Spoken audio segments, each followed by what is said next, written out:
Well, world, it is Thursday, February 3rd, 2022. And looking out the window, it's snowy in Defiance. And we didn't get anywhere near what they expected, but there's still supposed to be more today. So maybe, I don't know, maybe at most 10 inches. Far better than the 20 inches that they were at one time predicting. But it is cold out. It's very frigid, and it's going to be colder the next few days, so be careful out there. The devotion for today is entitled Stretching by Rachel Hackenberg. And Rachel bases the devotion on Psalm 138, verses 2 through 3, New Revised Standard Version. I bow down toward your holy temple and give thanks to your name for your steadfast love and your faithfulness. For you have exalted your name and your word above everything else. On the day I called, you answered me. You increased my strength of soul. And Rachel writes, I've started stretching in the mornings. Sort of, occasionally, if I'm not making a beeline for caffeine.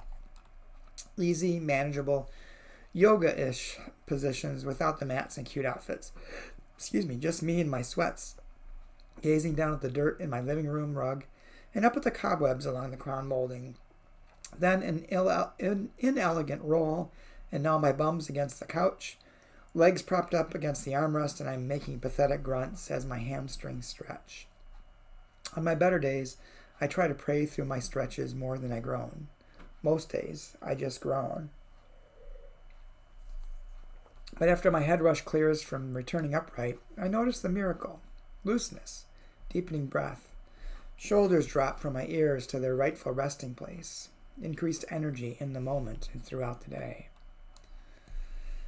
Bowing is good for my body and spirit. Stretching to the ground is healthy for my cranky spine. Inhaling slowly is sweetness for my anxious mind. Each pull against my body's stiffness is a reminder that I am wonderfully finite. I am not trying to compete with, not even trying to impress, the one who is exalted above everything. I am simply calling, waiting, trusting, welcoming the strength that I know comes when I am patient, when I bow low and stretch wide. And the prayer. You are a miracle, O God, breathing strength into our limited bodies, stretching our stiff spirits until they increase in humility and love. Over and over again, I will gaze at the dirt in the carpet to experience that miracle. Amen. Well, for me, this devotion brought to mind the concept of mindfulness, which is, I guess, in a form of meditation in a way, but it's also paying attention to your body, experiencing your body in the world. Kind of when you're sitting, paying attention to the pressure of your feet on the floor and how you're sitting against the chair, paying attention to your breathing, paying attention to what's around you.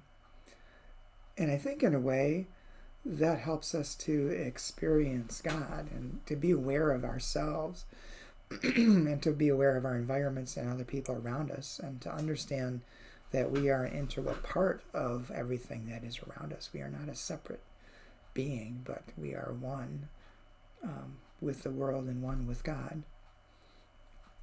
The other thing it's made me think of is the need for us to pay attention to our bodies, to do some things that I don't want to say exercise necessarily, but push us a little bit, that make us aware of our bodies and what they're doing. Because as we age, we can't do the same things that we used to do, but we can minimize the impact of our aging by being a little more active, a little by little. You don't want to overdo it. And listen and pay attention to your body. Pay attention to the aches and the pains and where they're coming from and what may be causing them, and learning to move in a new and different way. To me, that's celebrating God, that's celebrating life, celebrating our bodies. Hope that gives you some things to think about today, and hope to talk to you again tomorrow. It is Friday. I'm not sure if I'll have time, but I'll try to get to you either Friday or Saturday. And if not, join us on Sunday for worship. Regardless of the weather, we will have in-person worship as well as online worship. So if the weather's still pretty nasty, you can still participate from home by catching us on Facebook Live. Hope you have a good day, and talk to you soon.